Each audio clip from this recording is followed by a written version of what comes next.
नमस्कार छात्रों। आज हम एनसीईआरटी कक्षा 8 संस्कृत की पुस्तक दीपकम के तृतीय पाठः अर्थात तीसरे पाठ को पढ़ेंगे, जिसका नाम है सुभाषित रसम पीत्वा जीवनम सफलम कुरु। सुभाषित का अर्थ होता है अच्छे वचन, तो इसका अर्थ है सुभाषित के रस को पीकर जीवन को सफल बनाओ। भाव यह है कि सुभाषित के ज्ञान का प्रयोग करके अपने जीवन को सफल बनाएं। पाठ को पढ़ने से पहले आपसे एक छोटी सी रिक्वेस्ट है। अगर आपने हमारे चैनल को अभी तक सब्सक्राइब नहीं किया है तो प्लीज़ इसे सब्सक्राइब कर लें, और अगर ये वीडियो आपको अच्छा लगता है तो आप इसे लाइक करें और अपने दोस्तों के साथ शेयर जरूर करें। पाठ को पढ़ने से पहले हम इस पाठ के शब्दार्थ पढ़ेंगे। यहाँ पर है वयम शब्दार्थान जानीमः। हम शब्दों के अर्थ जानते हैं। यहाँ पर कुछ शब्द दिए गए हैं। यहाँ पर इनके संस्कृत में अर्थ है, यहाँ हिंदी अर्थ, इंग्लिश में अर्थ, और यहाँ पर है मातृभाषा या अर्थम लिखत। अर्थात अगर आपकी मातृभाषा हिंदी से अलग है तो यहाँ पर आप अपनी मातृभाषा में इन शब्दों के अर्थ को लिख सकते हैं। पहला शब्द है श्रृंखलितम। इसका अर्थ है अनुशासितम अर्थात अनुशासित। गायंती गानम कुर्वंती अर्थात गाते हैं। किल निश्चयेन अर्थात निश्चय से। धन्यः प्रशंसितः अर्थात प्रशंसनीय। अपवर्गः निर्वाणम अर्थात मोक्ष। भूयः पुनः पुनः अर्थात बार बार। सुरत्वात् देवत्वात् अर्थात देवत्व से। वेति जानाति अर्थात जानता है। निर्गुणः गुणहीनः गुण रहित। बली बलवान बलशाली। निर्बलः बल रहित अर्थात बलहीन।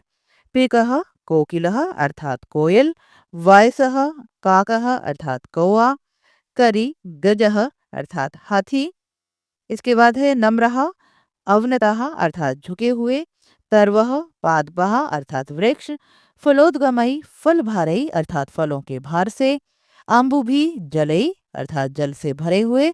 दूरविलंबिनः दूरात अधः अवनतः अर्थात दूर से नीचे झुके हुए। घनः मेघः अर्थात बादल।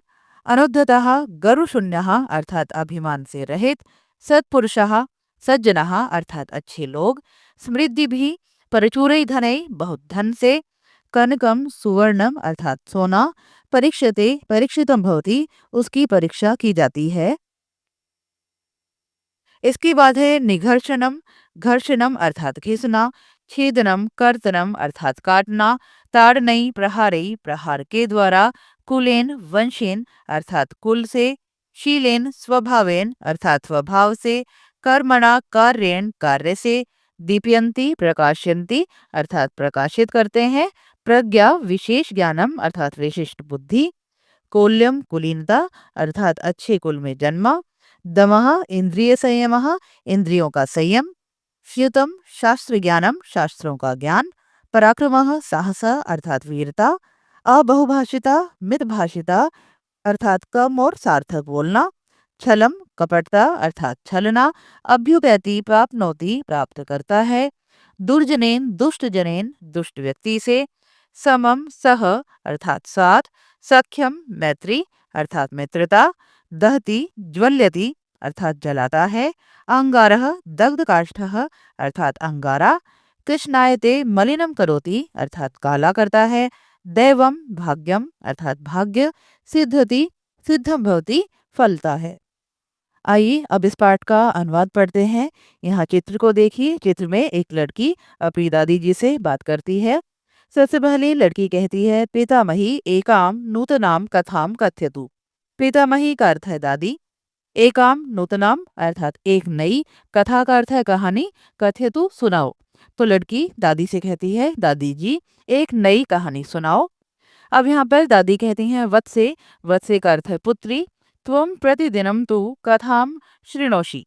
त्वम का अर्थ है तुम। प्रतिदिनम अर्थात हर रोज। तू का अर्थ है तो। कथाम शृणोषि कहानी सुनती हो। अद्य नीति श्लोकान शृणु। अद्य अर्थात आज। नीति श्लोकान शृणु नीति के श्लोक सुनो। दादी कहती हैं पुत्री तुम प्रतिदिन तो कहानी सुनती हो, आज नीति के श्लोक सुनो। अब यहाँ पर ये लड़की कहती है नीति श्लोकः नीति के श्लोक। दादी कहती है आम हाँ। नीति श्लोकः नीति के श्लोक। हाँ नीति के श्लोक। नीति श्लोकः नाम सुभाषितानि। नीति के श्लोकों को सुभाषित कहते हैं। अब यहाँ पे लड़की कहती है किम नाम सुभाषितानि, क्या सुभाषित कहते हैं। दादी कहती है सुष्ठु भाषितानि इति सुभाषितानि अर्थात शोभनानि वचनानि। यहाँ पर दादी कहती है सुष्ठु भाषितानि अर्थात अच्छी प्रकार से कहे गए, इति सुभाषितानि ये सुभाषित है, अर्थात शोभनानि वचनानि अर्थात अच्छे वचन। सुष्ठु भाषितानि इति सुभाषितानि अर्थात शोभनानि वचनानि, अच्छी प्रकार से कहे गए वचनों को सुभाषित कहते हैं, अर्थात अच्छे वचन। तानि सर्वदा जनानां हिताय भवन्ति, तानि सर्वदा वे हमेशा जनानां लोगों के हिताय भवन्ति हित के लिए होते हैं। वे हमेशा लोगों के हित के लिए अर्थात भलाई के लिए होते हैं। वे हमेशा लोगों की भलाई के लिए होते हैं। अब यहाँ पर लड़की कहती है सुभाषित पठनेन कः लाभः।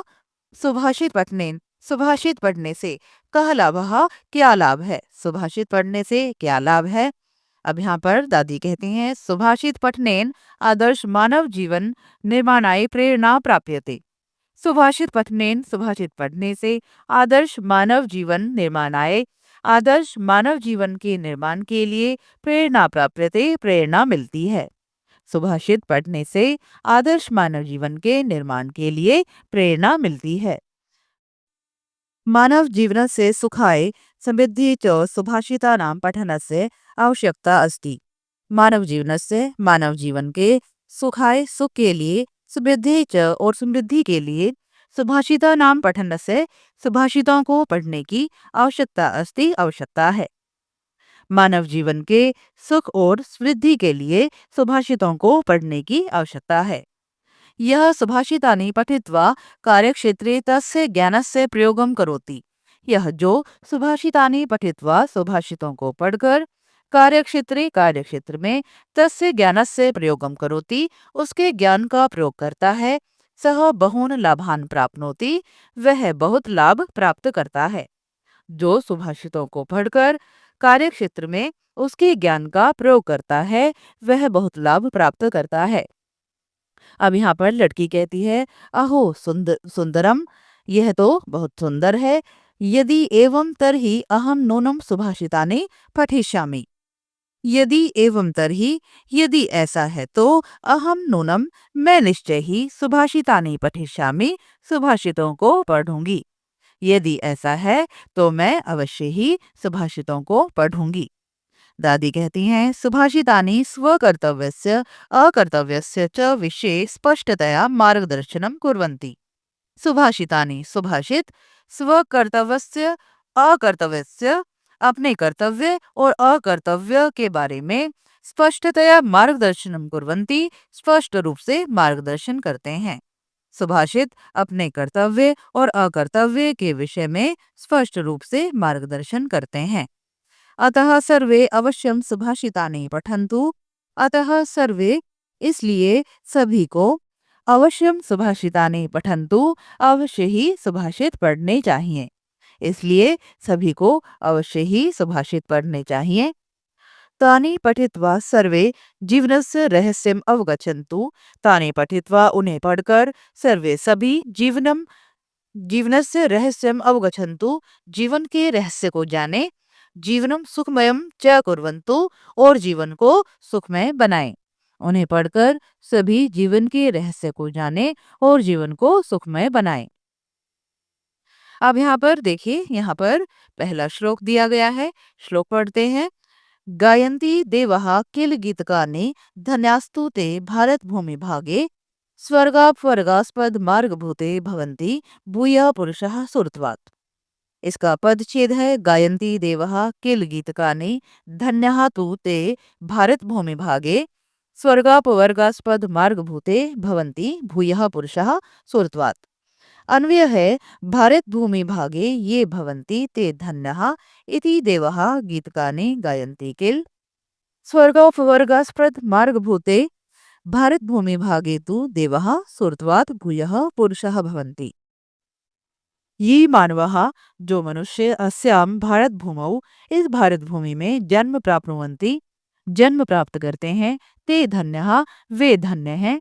इति भारत भूमेः गुणगानम देवः कुर्वन्ति इस भारत भूमि का गुणगान देवता भी करते हैं। जो मनुष्य इस भारत भूमि में जन्म प्राप्त करते हैं वे धन्य हैं। इस भारत भूमि का गुणगान देवता भी करते हैं। अतः वयम सर्वे भारतीयः, इसलिए हम सब भारत के लोग भाग्यशालिनः स्मः, भाग्यशाली हैं। इसलिए हम सभी भारत के लोग भाग्यशाली हैं। धर्म अर्थ काम मोक्षादि प्राप्ते मार्गभूते अस्मिन् भूखंडे देवः अपि देवत्वं विहाय मनुष्य रूपेण जन्म ग्रहणार्थम अभिलषन्ति। धर्म अर्थ काम मोक्षादि प्राप्ते, धर्म अर्थ काम मोक्ष इत्यादि की प्राप्ति मार्ग होते अस्मिन भूखंडे, प्राप्ति के मार्ग इस भूखंड में देवः अपि देवता भी देवत्वम विहाय देवत्व को छोड़कर मनुष्य रूपेण मनुष्य के रूप में जन्म ग्रहणार्थम अभिलषन्ति जन्म लेने की इच्छा करते हैं। धर्म अर्थ काम मोक्ष इत्यादि के प्राप्ति का मार्ग इस भूखंड में देवता भी देवत्व को छोड़कर मनुष्य के रूप में जन्म लेने की इच्छा करते हैं। अगला श्लोक है गुणी गुणम वेति न वेति निर्गुणः बलि बलम वेति न वेति निर्बलः पिको वसंतस्य गुणम न वायसः करी च सिंहस्य बलम न मूषकः। पदच्छेद है गुणी गुणम वेति न वेति निर्गुणः बलि बलम वेति न वेति निर्बलः पिकः वसंतस्य गुणम न वायसः करी च सिंहस्य बलम न मूषकः। इसका अन्वय है गुणी गुणम वेति निर्गुणः गुणम न वेति बलि बलम वेति निर्बलः बलम न वेति पिकः वसंतस्य गुणम वेति वायसः वसंतस्य गुणम न वेति करी च सिंहस्य बलम वेति मूषकः सिंहस्य बलम न वेति। अब भावार्थ जानते हैं। गुणवान जनः अन्येषां सद्गुणान् ज्ञातुं शक्नोति। गुणवान जनः गुणवान व्यक्ति अन्येषां सद्गुणान् दूसरे के अच्छे गुणों को ज्ञातुं शक्नोति जान सकता है। गुणवान व्यक्ति दूसरों के सद्गुणों को जान सकता है, परंतु गुणहीनः जनः अपरेषां सुगुणान् अवगन्तुं समर्थः न भवति। परंतु गुणहीनः जनः लेकिन गुणों से रहित मनुष्य अपरेषां दूसरों के सुगुणान् अवगन्तुं सद्गुणों को जानने में समर्थः न भवति समर्थ नहीं होता है।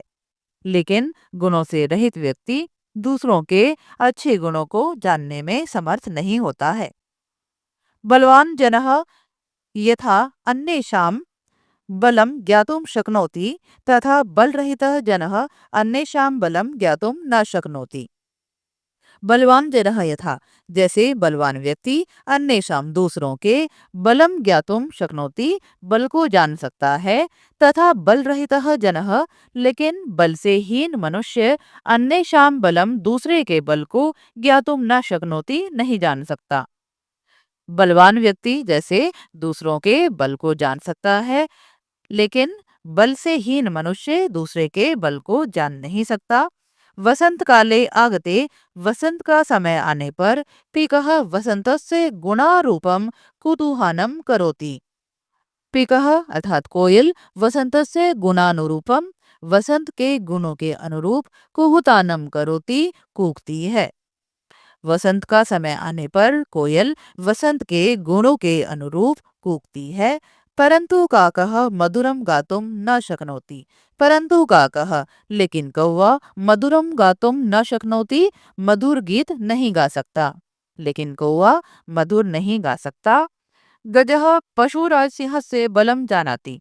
गजः हाथी पशुराज सिंह से पशुओं के राजा शेर का बलम जानाति बल जानता है।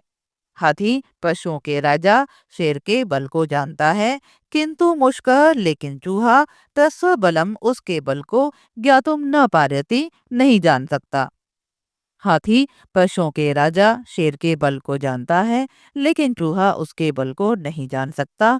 अतः योग्यः एव महत्वम ज्ञातुम समर्थो भवति न अयोग्यः। अतः इसलिए योग्यः एव योग्य ही महत्वम ज्ञातुम समर्थो भवति महत्व को जानने में समर्थ होता है, न अयोग्य लेकिन अयोग्य व्यक्ति नहीं।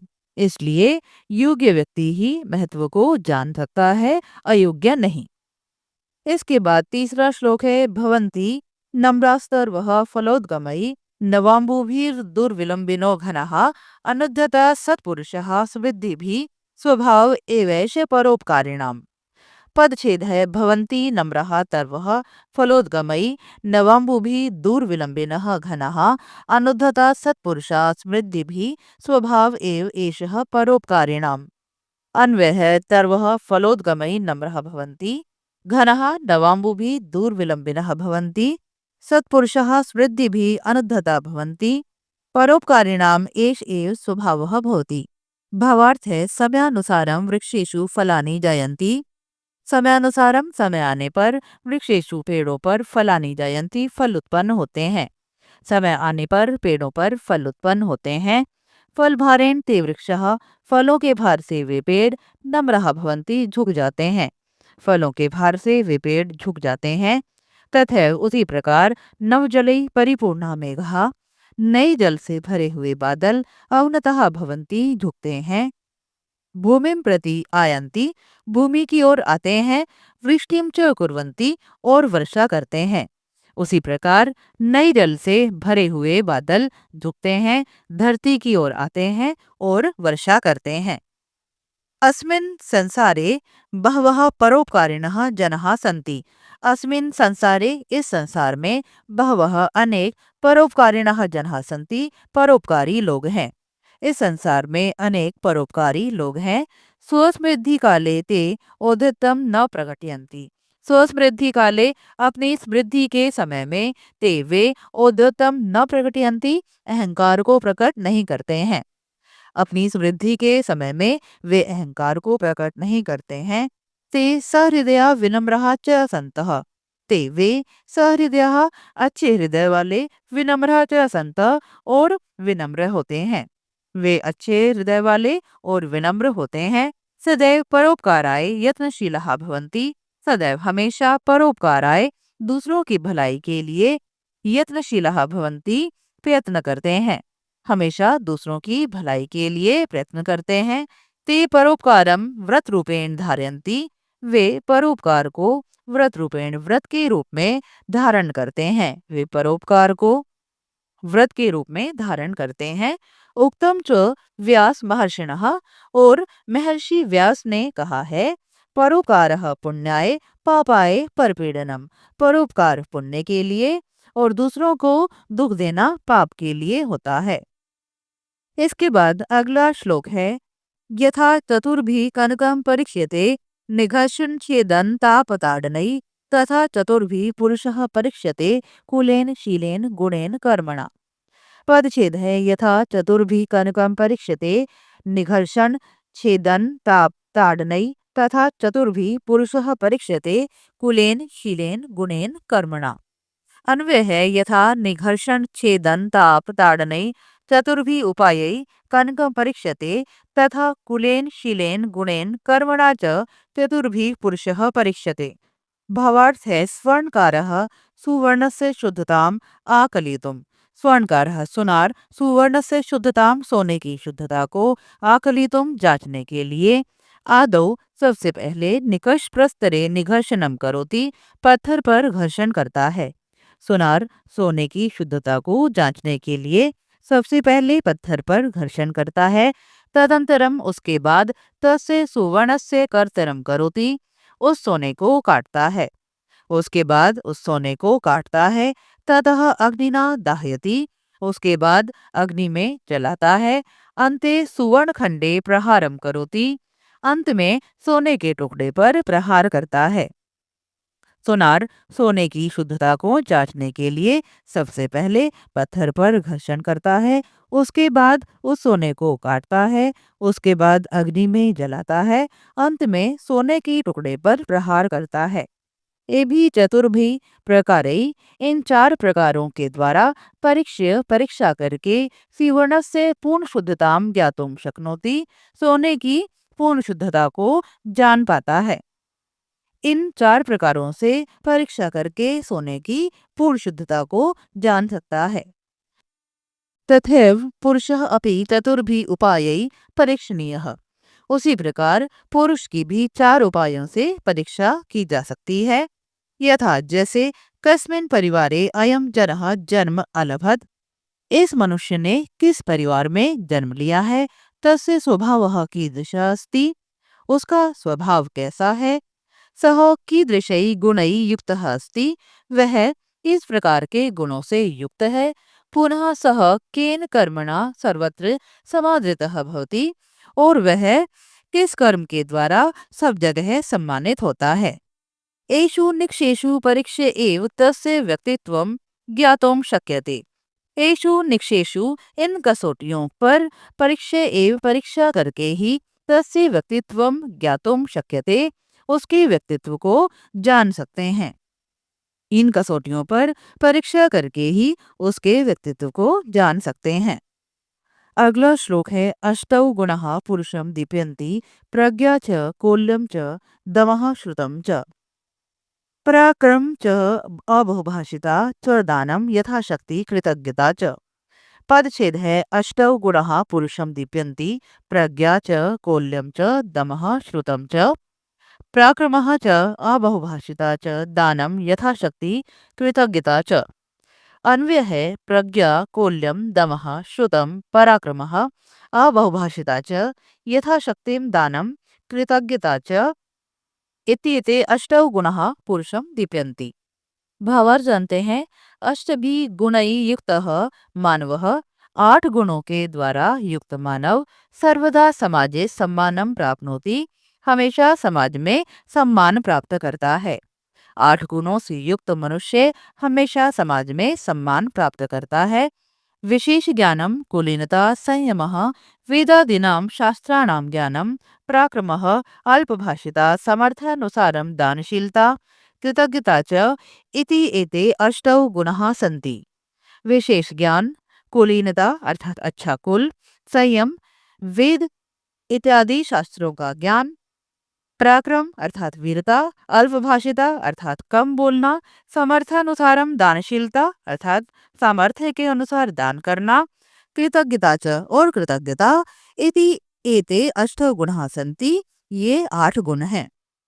विशेष ज्ञान, अच्छा कुल, संयम, वेद इत्यादि शास्त्रों का ज्ञान, वीरता, कम बोलना, सामर्थ्य के अनुसार दान करना और कृतज्ञता, ये 8 गुण हैं।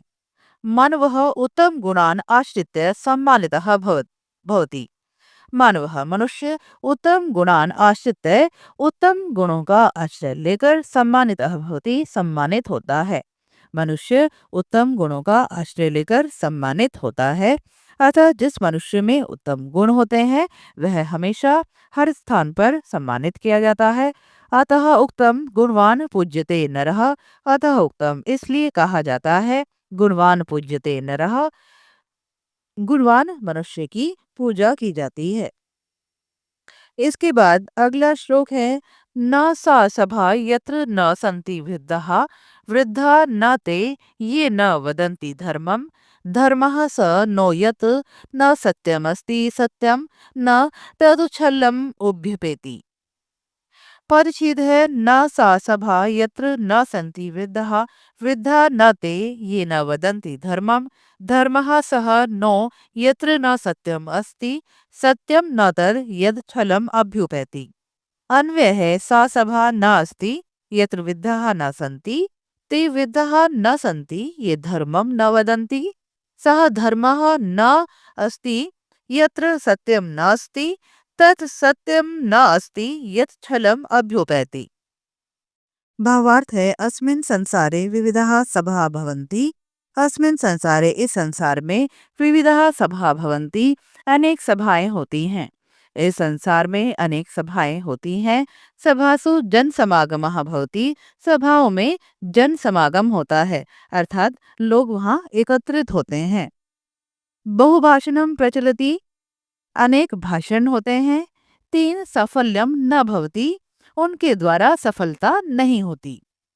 वस्तुतः सा एव सभा सफला भवति यत्र वयोवृद्धाः ज्ञानवृद्धाः च जनाः भवेयुः। वस्तुतः वास्तव में सा एव सभा सफला भवति, वह सभा ही सफल होती है यत्र जहाँ वयोवृद्धः वयोवृद्ध अर्थात आयु के अनुसार बुजुर्ग, ज्ञानवृद्धः च और ज्ञान के अनुसार वृद्ध अर्थात ज्ञानी लोग, जनः भवेयु लोग हों। वस्तुतः सा एव सभा सफला भवति। वास्तव में वह ही सभा सफल होती है। यत्र वयोवृद्धः ज्ञानवृद्धः च जनः भवेयुः, जहाँ बुजुर्ग और ज्ञानी लोग हों। पुनरपि ते ज्ञानवृद्धः धर्म विषये वदेयुः, और फिर वे ज्ञानी लोग धर्म के विषय में बात करें। धर्म संबद्धायां चर्चायां सत्यम एव वक्तव्यम। धर्म संबद्धायां चर्चायां, धर्म से संबंधित चर्चा में सत्य एव वक्तव्यम, सच ही बोलना चाहिए। यत क्योंकि सत्यम तथ्य युक्तम भवेत, सत्य तथ्य युक्त होना चाहिए। न तो छलना युक्तम अस्ति, न कि छल से युक्त। धर्म से संबंधित चर्चा में सत्य ही बोलना चाहिए, क्योंकि सत्य तथ्य से युक्त होना चाहिए, न कि छल से युक्त। इसके बाद अगला श्लोक है, दुर्जनेन समम सख्यम प्रीतिम चापि न कार्येत, उष्णो दहति चांगारः शीतः कृष्णायते करम। पदच्छेद है, दुर्जनेन समम सख्यम प्रीतिम च अपि न कार्येत, उष्णः दहति च अंगारः शीतः कृष्णायते करम। अन्वय है, दुर्जनेन समम सख्यम प्रीतिम च अपि न कार्येत, उष्णः अंगारः दहति शीतः च करम कृष्णायते। भावार्थ है, दुर्जनेन सह मैत्री न करनिया। दुर्जनेन सह, दुष्ट व्यक्ति के साथ मैत्री न करनिया, मित्रता नहीं करनी चाहिए। दुष्ट व्यक्ति के साथ मित्रता नहीं करनी चाहिए। यतो ही दुर्जनः विश्वास योग्य न भवति। यतो ही, क्योंकि दुर्जनः दुष्ट व्यक्ति विश्वास योग्य न भवति, विश्वास करने योग्य नहीं होता है। क्योंकि दुष्ट व्यक्ति विश्वास करने योग्य नहीं होता है। दुर्जनेन सह बंधुता प्रीति ही न करनिया। दुर्जनेन सह, दुष्ट व्यक्ति के साथ बंधुता भाईचारा प्रीति ही प्रेम न करनिया, नहीं करना चाहिए। दुर्जन व्यक्ति के साथ भाईचारा और प्रेम नहीं करना चाहिए। ये तह, क्योंकि तैसे दुर्जनस्य मुखे माधुर्यम, उस दुष्ट व्यक्ति के मुंह पर मधुरता, परम हृदय, लेकिन हृदय में कपटता भवति, कपटता होती है। क्योंकि उस दुष्ट व्यक्ति के मुंह पर मधुरता और दिल में कपटता होती है। अंगारः उष्ण भवति चेत तापेन करम ज्वाल्यति। अंगारः उष्ण भवति, अंगारा गर्म होता है। चेत तापेन करम ज्वाल्यति, अपने ताप के द्वारा हाथ को जला देता है। अंगारा गर्म होता है तो ताप से हाथ को जला देता है। पुनः यदि सह अंगारः शीतलः अस्ति तदापि हस्तम मलिनम करोति। पुनः यदि, और यदि सह अंगारः, वह अंगारा, शीतलः अस्ति, ठंडा है, तदापि, फिर भी, हस्तम मलिनम करोति, हाथ को गंदा करता है। और यदि वह अंगारा ठंडा है तो भी हाथ को गंदा करता है। तथैव उसी प्रकार दुर्जनः सर्वदा एव, दुष्ट व्यक्ति हमेशा ही, अनिष्टम करोति कार्यति च, बुरा करता है और करवाता है। उसी प्रकार दुष्ट व्यक्ति हमेशा बुरा करता है और करवाता है। अतः विद्यया अलंकृतो अपि दुर्जनः परिहर्तव्यः। अतः इसलिए विद्या अलंकृतो अपि, विद्या से अलंकृत, दुर्जनः, दुर्जन को भी, अर्थात विद्यावान, जो विद्या से पूर्ण हो, विद्यावान हो, ऐसे दुर्जन व्यक्ति को परिहर्तव्य हो, त्याग देना चाहिए। इसलिए विद्या से अलंकृत दुर्जन व्यक्ति को त्याग देना चाहिए। इसके बाद अगला श्लोक है, यदा एकेन चक्रेण न रथस्य गतिर्भवेत्, एवं पुरुषकारेण विना दैवं न सिद्ध्यति। पदच्छेद है, यदा ही एकेन चक्रेण न रथस्य गतिः भवेत्, एवं पुरुषकारेण विना दैवं न सिद्ध्यति। अन्वय है, यथा ही एकेन चक्रेण रथस्य गतिः न भवेत्, एवं पुरुषकारेण विना दैवं न सिद्ध्यति। भावार्थ को जानते हैं। रथस्य गतिः चक्रद्वयेन एव सम्यक् भवति। रथस्य गति, रथ की गति, चक्रद्वयेन एव सम्यक् भवति, दो पहियों के द्वारा ही सही होती है। रथ की गति दो पहियों के द्वारा ही ठीक होती है। एकेन चक्रेण रथस्य गमनम न संभवेत।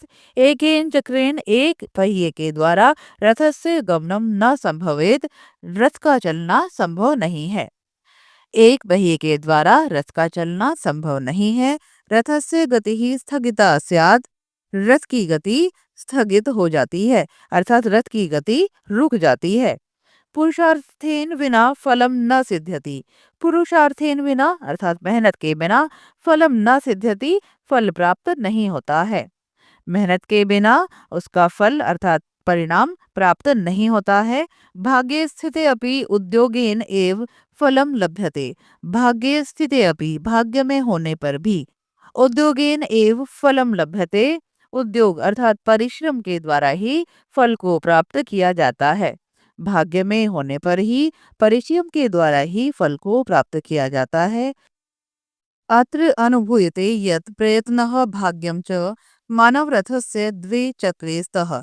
अत्र अनुभूयते यहाँ अनुभव किया जाता है यत् कि प्रयत्नः भाग्यं च प्रयास और भाग्य मानव रथस्य द्वे चक्रे स्तः मानव रथ के दो पहिए हैं। यहाँ अनुभव किया जाता है कि प्रयास और भाग्य मानव रस के दो पहिए हैं। उक्तम अपि और कहा भी गया है उद्यमेन ही सिद्ध्यन्ति कार्याणि न मनोरथै।